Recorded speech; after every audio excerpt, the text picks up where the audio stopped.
life goes beyond than just sitting at a desk and just working just to pay for our bills. Right. I know we have bills to pay, yes, we have our own commitments, but can we go above and beyond that? Can we stretch ourselves to think that sometimes what we have in Singapore and the world, there's much more things to explore. I feel that it is a very rewarding journey. It is educational and hopefully to give a beacon of inspiration to everyone who wants to lead an intentional life in Singapore.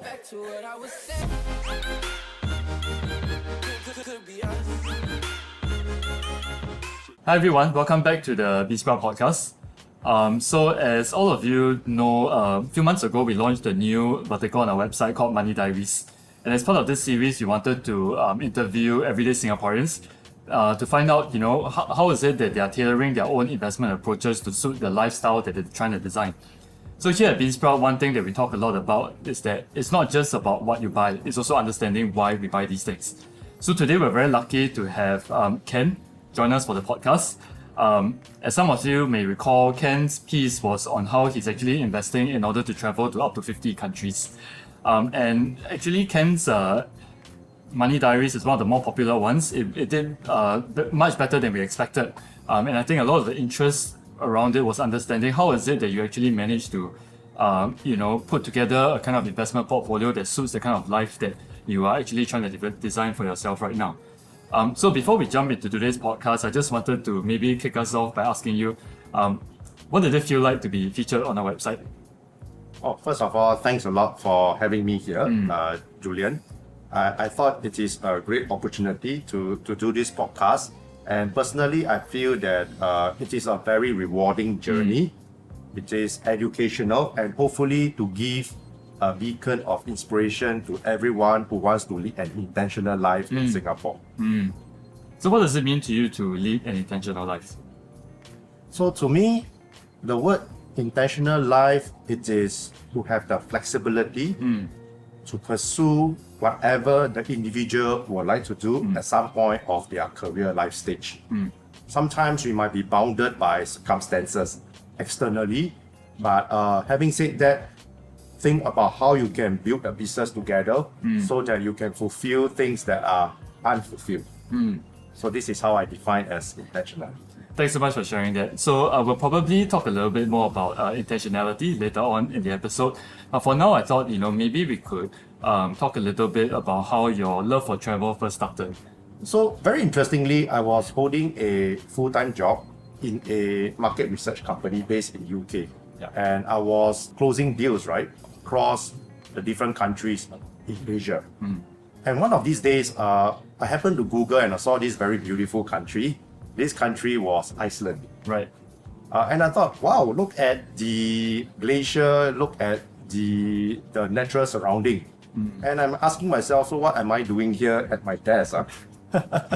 And that sparkled me to, or rather that actually created an interest in me on what I should do. Right. So I did some desk research and I realized that many years back, Iceland was still not known to many tourists, right? And how long ago was this? That was like, I think back in 2012 or 13. Okay. Yeah. Before people start to know what Iceland is. I mean, there are still people traveling to Iceland, but not globally. Right. So I got sold by the untouched surroundings. Bought my air ticket, get everything sorted out. And when I went there, it was totally a very, very different experience. Wow. So that was how it started my love for travel. And I thought, if I can do Iceland, I think I can do many more countries. Right. Yeah. Right. So how did you go from, first being inspired by this foreign country, which was Iceland, to now pursuing all of these other countries that, you've been visiting over the last few years? So I start to question what exactly I want to do with my life. Right. And some triggers that caught me thinking is number one, is that life goes beyond than just sitting at a desk and just working just to pay for our bills. Right. I know we have bills to pay, yes, we have our own commitments, but can we go above and beyond that? Can we stretch ourselves to think that sometimes what we have in Singapore and the world, there's much more things to explore and investigate. So myself being very curious by nature, and I'm a very open person with a global perspective. As a result, I'm always searching for answers that I wanted to find. Right. So all I have is only information through the internet, or I borrow books from the library I read. Other than that, I wanted to see and feel in real life. So that was also my point 2 about that trigger. Yeah. Point 3 is also because I had to make certain sacrifices. Why? Because if there are other commitments in life that pull me down, then obviously I can't do so. For example, to have kids. Yes.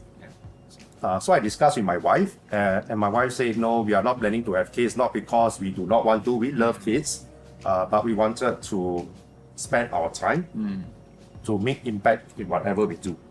Right? And that's how it got started for the point 3, to make that little sacrifices. So these are the 3 key points.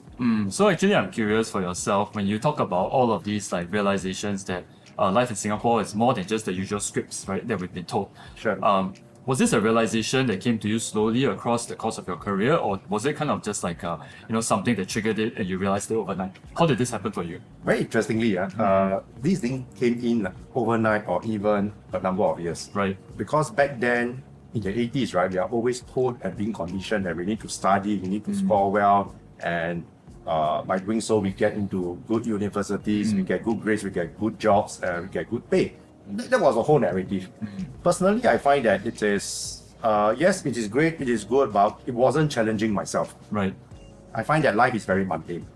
I go to work, I clock the hours, I deliver what I need to deliver, I exceed expectation, I come home, I shower, the next day starts all over. Yeah.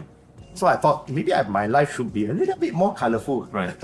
Right? And what does colorful means to me, right?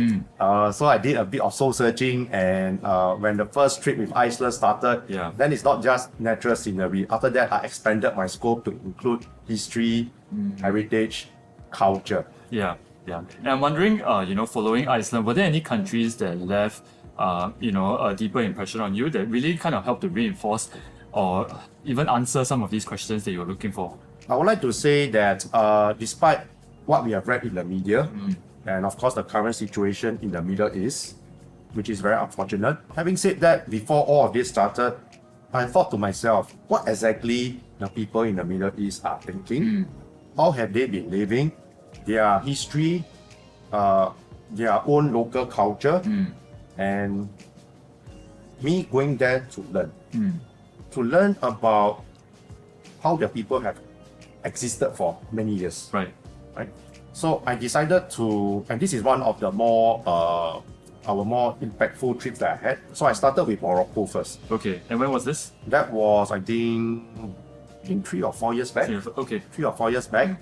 And I wanted to see the mix of the West and the Middle East. That's what Morocco is known for, because they have the old parts and the new parts. So when I went there, I was very open. I keep my perspective global, and I wanted to hear what the locals say. So I traveled with my wife. I wanted also to bring her so that she can see things beyond, and she was very thrilled, right, when she knows about this trip. And one of the key points that when I talked to the locals, they explained to me that their life is very much different from the first world countries. Not saying that they are third world, but they look at life perspective very differently. Right. So they base on a lot of values and a lot of tradition that they still hold till today. And that conversation, right, they don't look at me like a tourist instead. I brought some biscuits, I brought some drinks, because I wanted to have conversation with those locals and the kids. And they taught me quite a few things about humanity as well. And when I read the media, the news articles and what I see on the ground, I see there are differences. Right. And these guys, right, they are very hospitable, they are very approachable, and they are always curious to know what we in Southeast Asia are doing. Right. I think people-to-people relations are good to connect together. So that was how it started my journey. Then before I explored further into different parts of Middle East. Right. So when you say that, they have a way of life that's based on values, right? Can you maybe give us some examples of like, how did you see this playing out in the way that they live? Sure.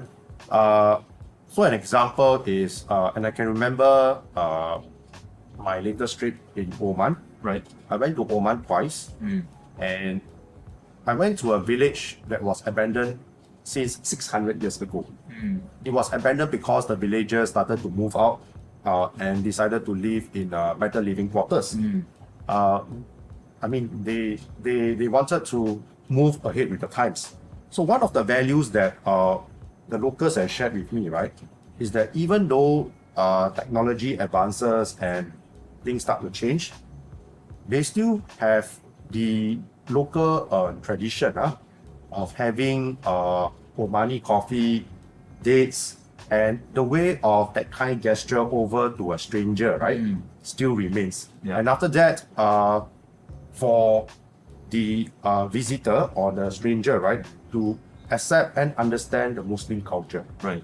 And that part, I think it is very important for us, for me, right, to get a deeper understanding what this really means, right? And then after that, they focus on the family and also what they hold dear the most. So they taught me a bit of the tradition, way of greetings, and how they connect people to people.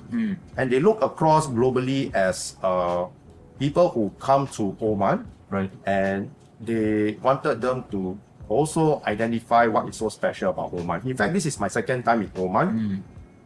The local person actually told me this and said, Ken, you are very welcome, very, very welcome to come again to Oman and treat this as your second country. Right. And I'm thinking, okay, this is really very interesting. I only been there twice. Yeah. But I also realized that there's a lot of cultural significance in Oman based on their past tradition. Yeah. So that caught me a lot, in terms of impression. Right. Right. And how did you feel when this person said that to you, that you could treat it almost like your second home? I was surprised. I was surprised because he's a very nice guy, but I mean, I just get to know him only, but he was very open after he knows what and why I'm here. Yeah. Yeah. Because he knows that I'm a person who come and wanted to learn and not to come in and say A should be A, B should be B, but I wanted to learn about the history of Oman from the maritime trade all the way to during their very deep history and how they have progressed to where they are today. Yeah.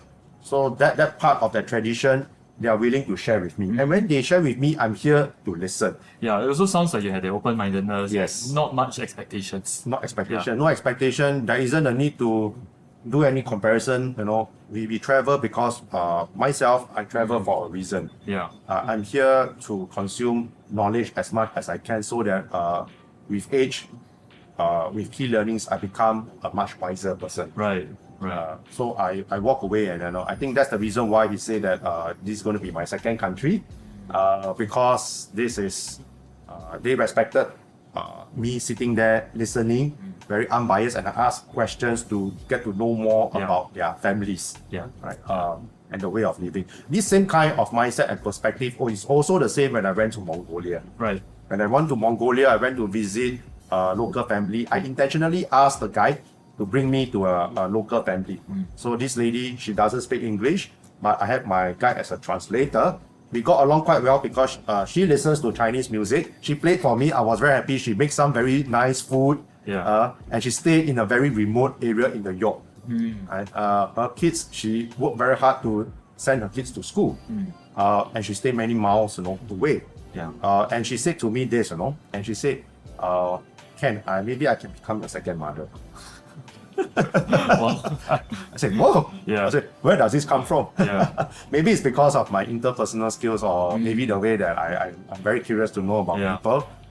And I guess the way, one thing I wanted to sum up is, it also got me thinking about how actually on the ground, if we can able to overcome whatever prejudice, stereotypes, or anything we have in society, right, and start to reach out to people with any, I would say, authenticity, with no intention, then I think that is also a way to get those guys to open up to me as well. So it's what this lady, the Mongolia lady, and she asked me to come over during the New Year, their their tradition because they have a lot of calendar of events. Not the Nadam festival, but another New Year on February. So I say, yeah, I can consider. And maybe when I come over, I'll bring some Singaporean food. Yeah.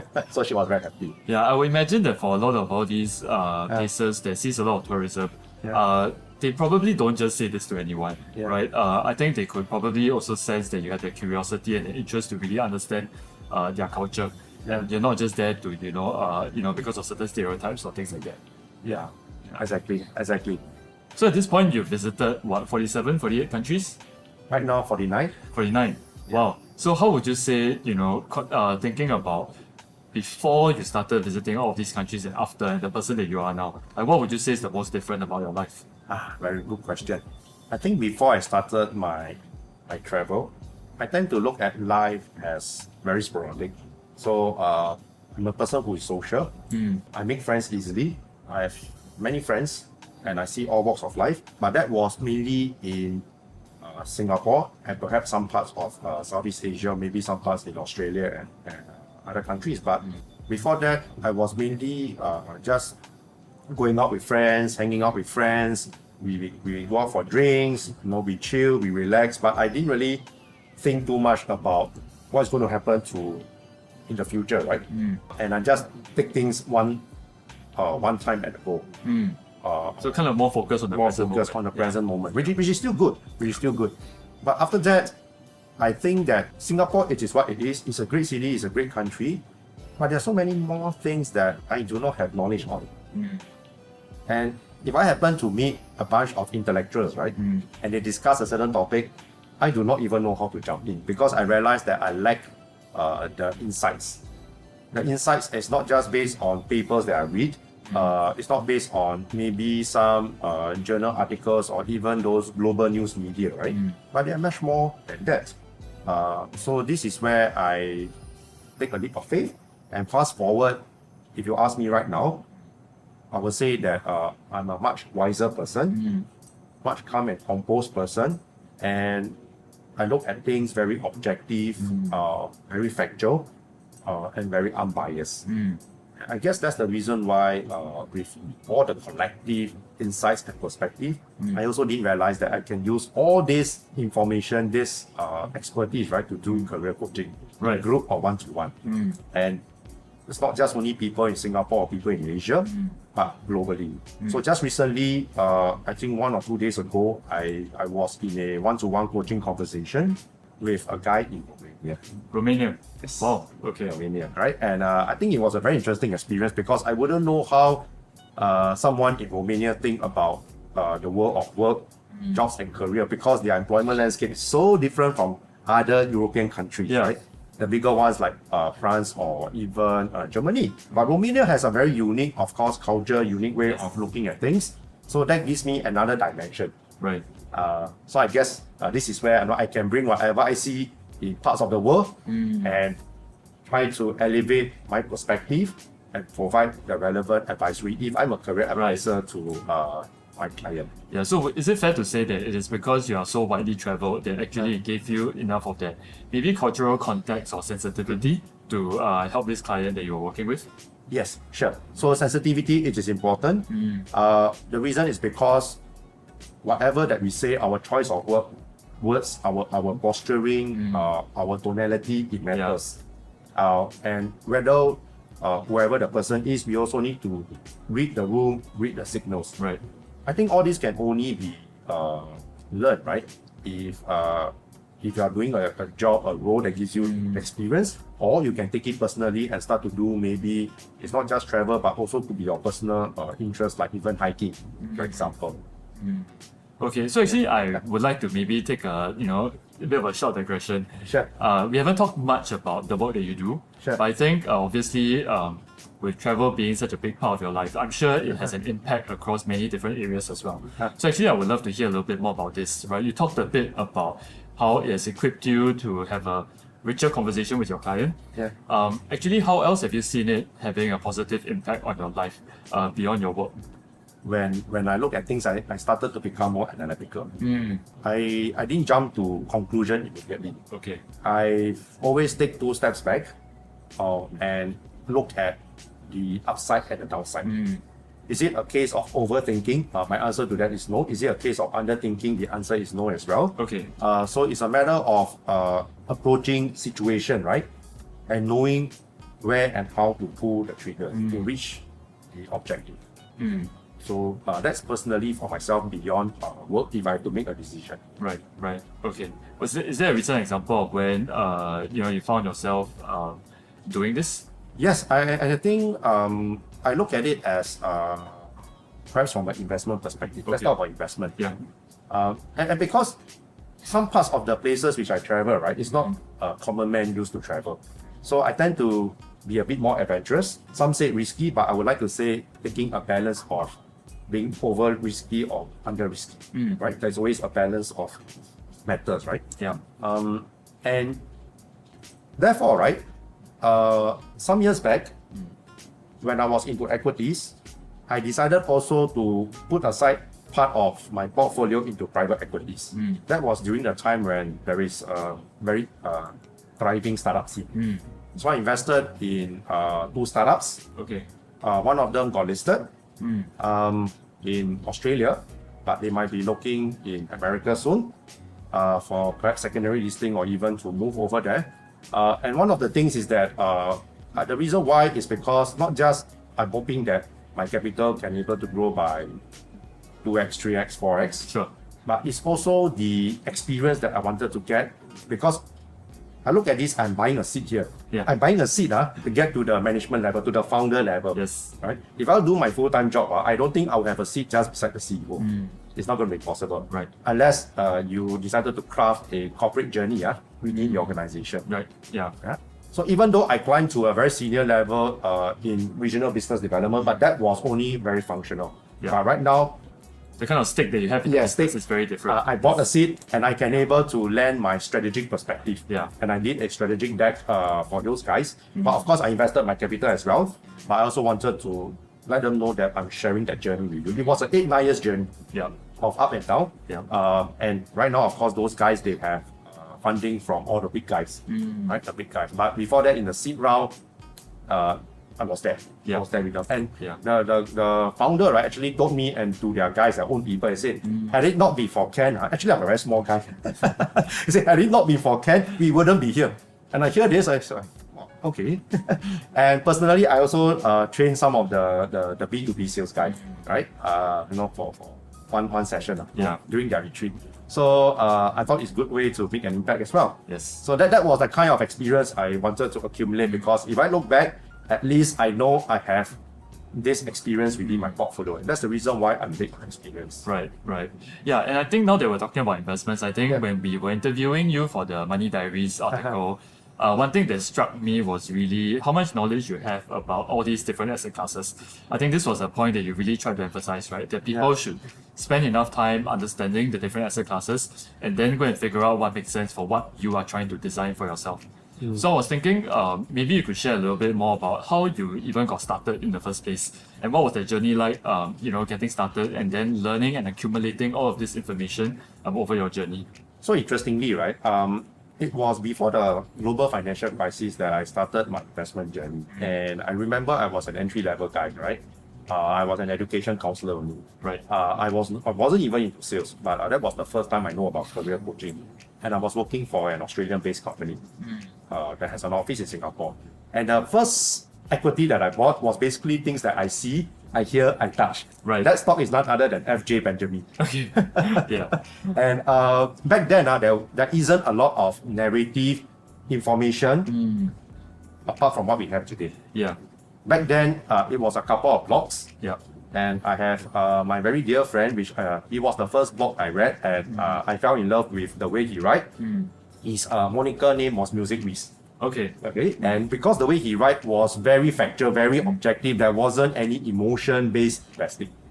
It wasn't to say that, and I'm not a person who looks at, I'm not a trader, I'm not a person who looks at charts and say, oh, we need to look at some trend lines and stuff like this. So there's different school of thoughts. Yeah. So I bought the FJ Benjamin is because, very interestingly, I see the clothes and Yes. I thought, okay, if I can able to own a piece of the business, why not? Why not? Literally just sort of like buying what you know. Yeah, being what I know, right? Yeah, exactly. Then after that, I decided to have a logbook I don't keep track on the stock prices, but I keep track on the company earnings, announcements, what they have been doing so far. So that was the first stock I bought. And subsequently, I decided to get into investor education. Okay. Because I realized I need to have a more structured way of thinking and analyzing, and as well maybe I can also have an assessment about those companies that I wanted to put my capital in. Okay. And the reason why I did this is also is because I can able to get consistent outcome as well. But what triggered my interest is, it was very interesting because after when I get into FJ Benjamin, I thought maybe I should continue buying other companies as well. Okay. Right? And the moment I do this, I realized that I also enjoy reading annual reports. Okay. For some strange reason, when I read annual report, it's not just to get into information in the domination community or the community, but I'm looking at the management composition. Okay. And what are you looking for when you're looking at these things? So for example, I look at relevant competency of the management to the business, what kind of experience they can bring to the table. There are some kind of inkling. Someone who is in agriculture, right? Have done agriculture at a senior leadership level. You bring this same guy over, he or she may lend the wealth of experience. Right. If the company wanted to get into some tech advancement, right? Then you get someone who perhaps from the big tech companies or software companies, then that guy can lend a new dimension. So these are the things that I look for, right? But if you get someone who is the same group thinking, then I will have to question whether are you getting the right people. Okay. Right? So it's important on this because the board will decide, but it's the senior management who are leading the teams, right, at the day-to-day. So other than that, I will look at also the chairman's statement and pick out certain key points to see whether the narrative would gel together, right? Some, they might oversell their stories, their vision. Some, I will know that we are on the right track, right? Because I know that not every of the senior management could be like Elon Musk. Elon Musk is almost like 1 in a million. Yeah. More the exception. Yeah, very exception, right?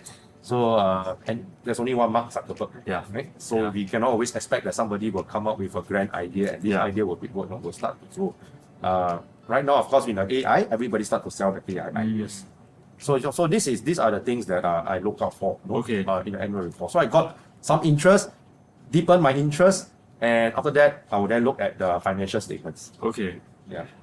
What drove this passion for research that you had? Because I'm thinking for many people who first get into investing, they don't go to the extent that you do to really understand the companies from the inside out. What was driving that curiosity and the passion for research for you? Sure. I think it's two things. So my early job, I was working for the market research company based in UK, and that was a good 7 years until the senior level, where I closed every deal, right, for all 14 countries. But every day, when I open up the market database, that's what I'm asked to sell. So whether it's a consulting project, market database to large multinational in the consumer goods space or even to other institutions, I stare at the data every day and they have a market report. So I read their market report, I look at their trends. I study their trends because I need all this information to construct an authentic story so that I can able to influence my clients, right, to buy into our services. In order to synthesize and connect the dots together, I need to make sure that this story, it makes sense and others do not know, but I know. Okay. So that becomes like a reason why I wanted to dig further and ask questions within the data points. And I correlate over to things that I read over to international news media, for example, Wall Street Journal, McKinsey, or even your Harvard Business Review. And of course, you have all those free resources. Not those guys are paid, right? So I have some paid and of course some free. Then I'll start to pick out what are you can call it mega trends, sectorial trends, or you can call it very thematic play. Last time there used to be a thematic play called BRIC. Brazil, Russia, India, China. Now these people don't call BRIC, but back then there was a lot of this BRIC narrative. And then what are we looking at in the whole totality of things, So that becomes my core interest, and I bring that over to my investment curiosity. And is this still how you approach investments today, or has that changed in any way? That has not changed. Okay. It's still the fundamental underlying foundation. But what has changed, it is basically I put a lot of focus on people. Because I always believe that if you give someone a machine that is totally run down, Yeah. if the person is brilliant, he can turn the machine into something extraordinary. If the person itself, it is extraordinary, he can do anything that he can able to do. Give him the right tools, give him the right environment, he can flourish. But if the person is not up to scratch, you give him a wonderful equipment. You give him a state-of-the-art TV, right? He may just make some cosmetic changes to the TV. Yeah. He repackage and sell, right? But competition will start to hit him, and he will lose his footing. Right? A brilliant person will always think 2 steps ahead. Yeah. Yeah, and it's sort of like, it's not really about the tool, but about the person who's using it. Exactly. Yeah. So practically speaking, when you say that you focus on people, how does that shape your investment decisions? So I studied a few things about people, and I have a mini checklist in the beginning, and I have a rating score as well. I developed this rating score after doing a cross comparison of different sources and also to do benchmarking. Okay. But taking away all the technicalities, right? When I look at people, I ask some few questions. Because I know the person also is a salesperson. I'm also a salesperson by training. So I know exactly when the person is really going to push certain areas. So things like I will ask is beyond than just the investment stuff. I would like to understand how the person sees a vision for what they are. Right? I also ask questions about how do you then manage difficult situation. When we talk about difficult, it's not just very broad stroke, but very specific challenges that within the industry you might be facing. So what are your train of thoughts? Yeah. So your train of thoughts will tell me exactly something along the line. Right? And whether your train of thoughts is authentic, I don't know. And how do I then get access to some of the management of listed companies? Right? Because I don't run a fund. I don't run a family office. Why would these guys go and see me, right? And I always say that sometimes, right, even for retail investors, when I first started out, when I get more seasoned, I attend AGMs. And AGMs is one of the way that you can go to the management, but because there's too many things happening in AGM, you need to take whoever the senior leadership is privately for a chat. But you also need to give a very sound reason why you wanted to speak to him. And those questions you got to ask have to be fact-based, logical, and intellectual to some point, right? So you need to do your homework based on this. So when I write over to the investor relation department, and when I say that, oh, actually I met this guy, we have a very quick chat during AGM, for example, I wanted to get myself into further understanding of that company, right? And I will have to set the expectation. I tell them that I'm not an equity analyst, so that lowers the barrier. Okay. I'm not here to be, I'm not a hedge fund.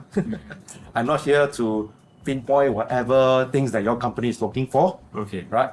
No recording, nothing. I'm just here. I wanted to know more. I'm also maybe a current investor of your company. But if you spend the time, let's say 30 minutes, good enough, and who knows, there might be something happening in future, because after all, the world is very small, right? Partnership is always happening, and we are all connected through LinkedIn. So with that, people can see through what the intention is. So not saying that I managed to get discussion with everyone. Sure. But yes, I think some of them, and I can't name names, but I think some of them I have a good conversation, and I get to understand their role, because they are the ones who see things far better than I do. Right. They're the ones who are the decision makers. Yes, they are the key decision makers. They are the key decision makers. And I guess part of it is because I use my business development capabilities, right, to get into appointments with people over a very simple lunch or coffee. And I will buy them lunch, dinner, or whatever. Yeah. On me. Yeah. So maybe for more inexperienced viewers, right? Maybe can you explain why these conversations are important? Why is it important to understand the people who are actually driving these businesses? Sure. Because sometimes the passion to run that business, whether it's a technocrat, autocrat, or whether is it someone who is very inspirational or who is a turnaround man, right? You can able to size up that person very, very quickly. You can't do that in annual report. You can't do that in carefully calibrated PR video. The only way is only hear from the man who speaks for himself or the lady who speaks for himself. Yeah. You get to know that person one-to-one. Yeah, and whether is it one-to-one, whether it's a group, it depends on how the setting is, because the person, of course, is busy. Right. Maybe he might ask you to join during a, let's say, a discussion. I'll give a very good example. There is this company, it's already delisted. In the early days, I actually invested in that company. It's before that, it was a listed company. I attended the AGM because the company is not really doing that well. Okay. But I wanted to hear from the senior leadership what they plan to do, because what I read and what I hear is going to be different. And what happened was that I attended the AGM. Little did I know that they appointed a third-party PR agency. Okay.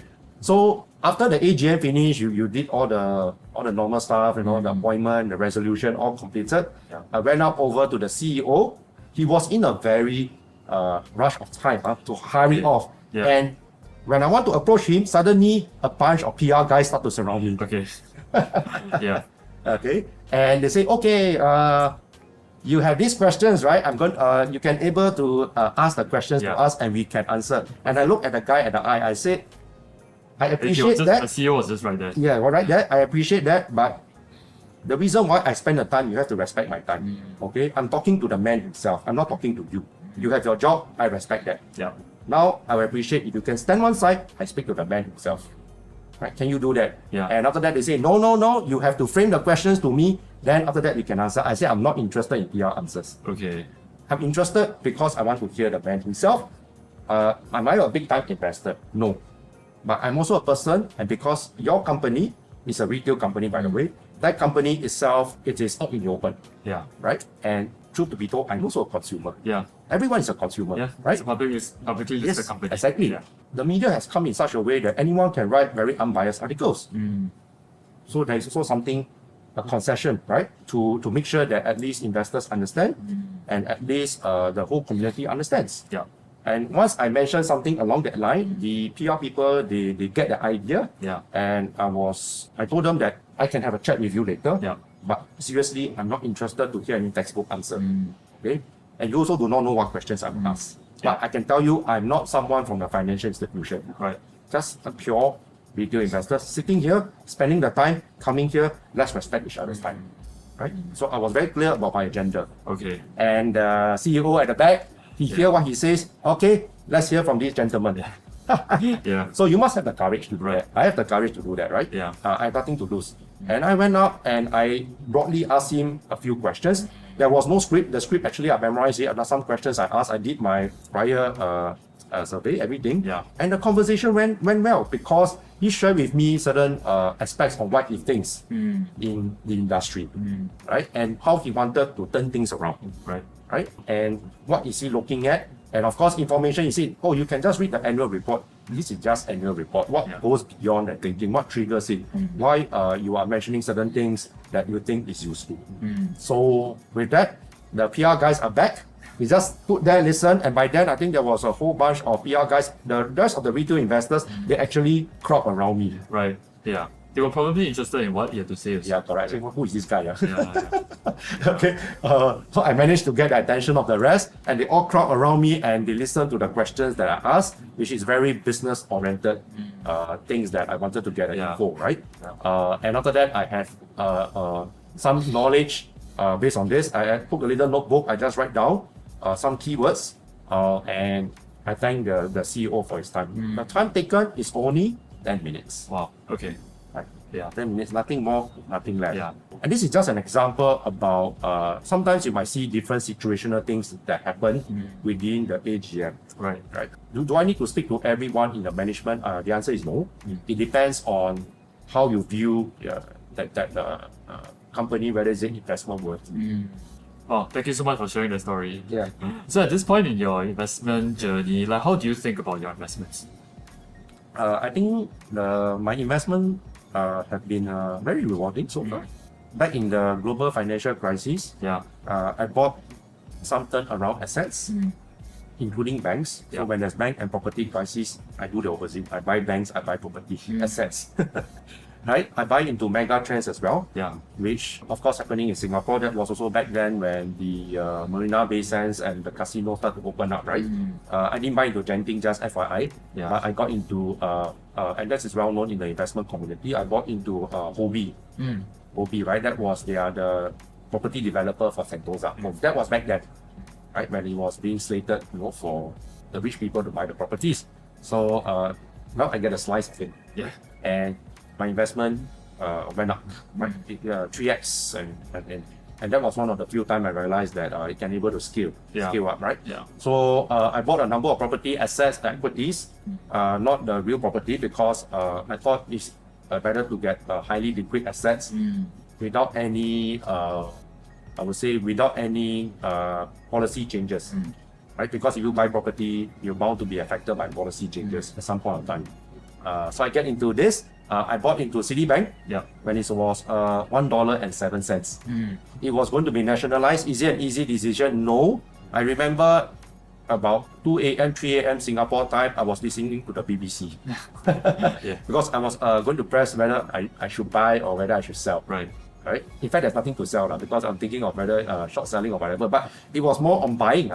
And I decided to press the buy button, right? And I'm willing to lose that capital. Yeah. But I don't think Citibank at that point of time will be nationalized. There are no data. There are no fundamentals to look at because back then it was very messy after Lehman Brothers collapsed, right? But Citibank is almost everywhere. And therefore, I took my own gut view, my judgment. That was a very risky asset. It was what we call as a turnaround. But it was one of the best decisions that I ever made. So it's very strange that sometimes we make decisions based on what we see, what we feel. And recently, of course, is Palantir, of course. Palantir, where although it was a very interesting company, but I thought it was something that you can able to help businesses, right, to get into AI. So part of my portfolio, it would be turned around companies where it depends on the people who is involved and other factors. And another one, it will be stable companies, right? So that's how my equity portfolio is being built. For people listening to this, it might sound almost like you have this ability to make good decisions or almost sort of see how these trends are going to move. Do you think that's true, or do you think that there's a way that you try to manage your own risk and think about these things long term? And of course, truth to be told, there are of course bad decisions that I make, right? But I have to exit very quickly. Right? If the thesis is not playing out and for some reasons things start to dip further, then right, for example, if I look at Starbucks right now, right, and I look at Luckin Coffee, will Starbucks be able to scale up 2 times, 3 times? My view to that is a very different perspective. Right? Not saying that Starbucks is not a good company. It is a wonderful company with a very strong brand. So point on that is that do I have a vision to see what others cannot see? I honestly I do not know. But being years in the commercial world, and making deals right around Asia, right? Talking about countries like Japan, South Korea, Thailand, Philippines, even parts of US, right? Then I would also develop a sense of what I call commercial acumen. Say more about that. So that acumen is the ability to spot pockets of opportunities that most people may not be tuned in, even though opportunity is really existing, because we are all wired differently, right? And this is normally for people who are very good at negotiating and closing deals, because they can able to handpick certain things and start to build partnership with entities, right? So I guess because of this, and that was how when I look at businesses, I tend to take a bit more, not risk averse, but a balance of risk. And I know most Singaporeans that I spoke to, they are very risk averse, which is understandable, because why would you want to lose your hard-earned money? Nobody wants that. Exactly. But if you don't lose your money, how would you then even learn your lesson? If you don't learn your lesson, it's one thing. Then how would you learn and apply? Right. Because truth to be told, no matter how much you read any investment books, whether it's Peter Lynch, Warren Buffett, principles are there, you also have your own principles, right? You can even read Howard or those famous guys out there, even hedge funds, right?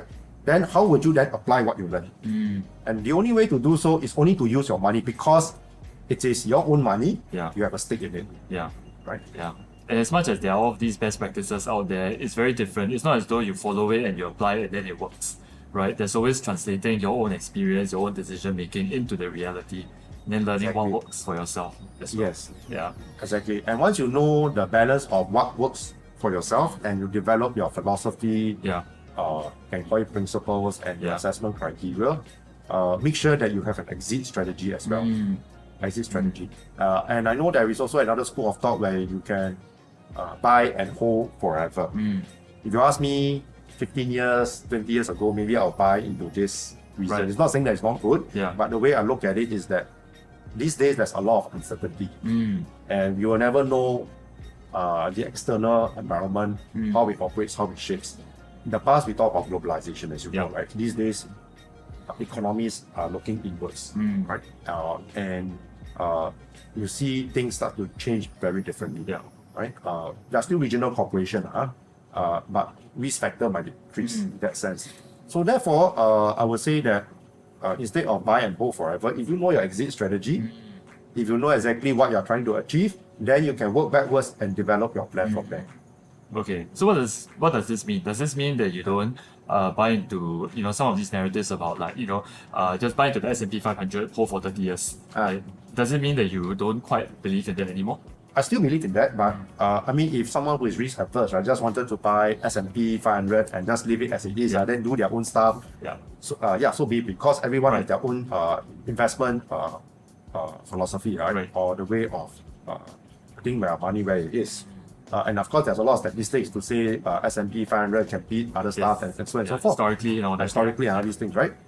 There are also people who also buy into one or two investment and become a game changer, right? Some folks, they buy Facebook very early, become a game changer. And not to forget, people who in the private equity space, and they start to exit when there's a trade sale or when they get into a listed company after the 12 months moratorium, right? So different ways of getting your capital back, but also to increase your capital. So that we need to understand.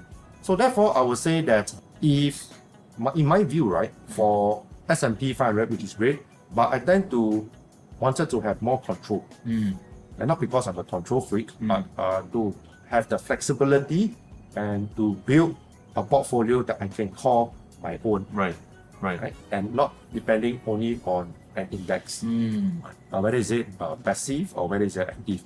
So I wanted to also selectively choose the companies and able to achieve what I want to achieve. And that portfolio would stay. At some point, the portfolio will also make sense because where dividend and growth, right, will tend to join at the hip at some point. Right. So this is how I see it as I gain more experience. Yeah. This brings us quite nicely back to intentionality, which we were talking about at the beginning, right? For people who are, maybe new or newer to investing, how do you think they can go about starting to be a bit more intentional and not just, do things because people say you should do it a certain way? Yeah, how can we be more intentional? Yeah. And I'd like to say that being intentional is always start with small wins. It can be anything. First of all, if you want to have an element of being intentional as a habit, small wins, like for example, instead of buying expensive coffee, for example, right? Starbucks, Coffee Bean, whatever you want to call it. An intentional way, maybe instead of buying expensive coffee, you make your own coffee. Right? Now, this small win, if you start to multiply by 2 to 3 times, you start to cultivate that habit. Okay, and that's only for coffee. Then after that, you start to be intentional. Maybe you want to lead a more healthy life, and you decided to maybe to avoid sugary drinks. Even your bubble tea, you wanted 25% sugars to 25%. So you decided to say, okay, no more bubble tea. Yeah. Then you intentionally bring your own water bottle, and water is free. Yeah. Right, from your house when you boil your water, right? So this is also intentional. Yeah. So all these small wins, you start to realize that you become like a person who can able to make your own decision. Right. Because You feel more of a sense of agency. yeah, sense of urgency, and you start with these small wins first before you talk about something that is very big. So that is a very good way that I can advise my listeners. Yeah, very practical. Thanks a lot for that. Yeah. So at this point, what countries are you looking to travel to next? So I wanted to complete my Middle East journey first. After when things settle down. Yeah. And I hope everyone is doing okay. Yeah. My friends there. And after that, I would love to venture into Africa. Yeah. And one of the reasons because I've adopted a giraffe in Kenya. Oh, okay. Just very quickly, how does one go about doing that? So very interestingly, right, what happened was that during COVID, I read in the news media, and because everything is closed, so there was this Sunbear Conservation Center in Sabah, Okay. Borneo, right? Sounds familiar. Yes. Yes. And they needed extra funds. So this guy who started up, he was very passionate about animals, I think so, because that's what I read. And he wanted to rescue the sunbears, but the operation itself, it cost money. Okay. So I did my due diligence and I realized that, oh, this seriously exists. Okay. So it got my interest and I said, and I also do like animals. So I said, maybe I should do something to help those guys. Right. Okay. So I started reaching out to them, have a conversation, understand why they are here, what they are doing, and I decided to adopt one very cute sunbear. Okay. The name is called Romodina. Wow. Right? Okay. And of course, when I look at the sunbear, all almost look the same. All look the same, right? Yeah. After that, they give me a very nice certificate and a nice plushie and everything. But I said, I don't just stop there. Yeah. When COVID finished, I will fly there personally. Okay. It was at Sipulok, Okay. that area. And I did. I flew there personally to Sabah. After that, I took another, by Air Asia, I went to Sipulok. And I visited those guys. And these are a bunch of young people. They really took care of the sunbear, and I learned so much about sunbear. Wow. So in a way, I got myself like a ticket there. And I realized that my hands got a little bit of, itchy. So what I did was that I decided to adopt more animals. And I adopted a reindeer Okay. in Finland. It was Okay. a Finnish family. Yeah. And because back then when I was traveling at this Europe, right? Yeah. Northern Europe, where you have Norway. That was back then when Norway is not very popular back then. Still okay, but not very popular. So I went to Lofoten Island and all those countries. Went to Sweden, Norway, Denmark, and all those countries. And went to Finland. Then I realized there's quite a number of reindeer families. Okay. There wasn't any reindeer herding for tourists, so I reached out to her. I went to check out online, and I went to identify one of the family. Okay. So I was in contact with her, and I adopted a reindeer. And what I did was that I told her that maybe one day I will visit, teach me how to take care of the reindeer. I know nothing. I know nothing about it, but all I know is what reindeer eats. And it was during COVID, so I asked her whether she can able to do a live stream for the company I work for. It was a training company, and I wanted to bring joy and happiness to my colleagues. Right. So reindeer is Christmas. Yes. Very festive. Yeah, festive, right? So I said, can you live stream and then perhaps show your reindeer and help the people in Singapore to understand my company that I work for, to understand and know what reindeer is all about. So I asked my MD, who is a British guy, very open guy. He said, wow, that's a brilliant idea, Ken. It doesn't cost us any money. I said, no problem. I pull the strings. Right? Let me do the job. And it became a reality. So 5-10 minutes, it was a live stream, and I used my connections, and we got this going. And on the spot, people get to see the real life reindeer, and they ask so many questions about the reindeer. So that brings joy, smiles, to all my colleagues. And there was photo taken, and she actually recorded a pre-recorded of a Christmas carol. All the way in Finland, right? It was north of the Christmas village. Right? For that. So that was another part of my adoption. Then the last one which I have to do, apart from the giraffe, it was in Kenya. It was a foundation. So I called those guys and I said, what can I do for you, for your community? Because I was interested to know about your Kenyan community. So they recruited local guys. I did my due diligence. All good.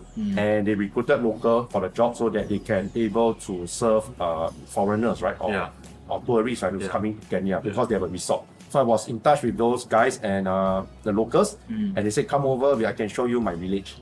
Okay? I said, wow, good to meet your village chief. And all this I'm doing out of my own goodwill, right? There wasn't any institution behind. And the last one, of course, I have to do is my favorite Mandai. So back then, again, COVID happens. It was the first time, as far as I know in history, they opened up to single adoption, right? Not from company. And it's both exclusive and shared. So I choose the exclusive adoption. So I exclusively adopted, and they put me and my wife name there, and also in their annual report. And I wanted to bring smiles to the little one. So I adopted a Fala Bella. Wow. A Fala Bella, which is basically the miniature horse. And it's from Argentina. And they give a name to the horse, it's called Abdidor. He didn't like me. When he first saw me, he always very grumpy. Yeah. And he's always eating, and I always joke with the zookeeper, and that was how I got access to the zookeeper as well. I see. And I joke with the zookeeper. I say the reason why you eat is because Papa give you food. Papa give you food. Yeah, doctor, Papa give you food. Otherwise, you cannot. I was just joking only lah. Yeah. And of course, obviously, he doesn't understand. He just eat, He eat in the morning, afternoon.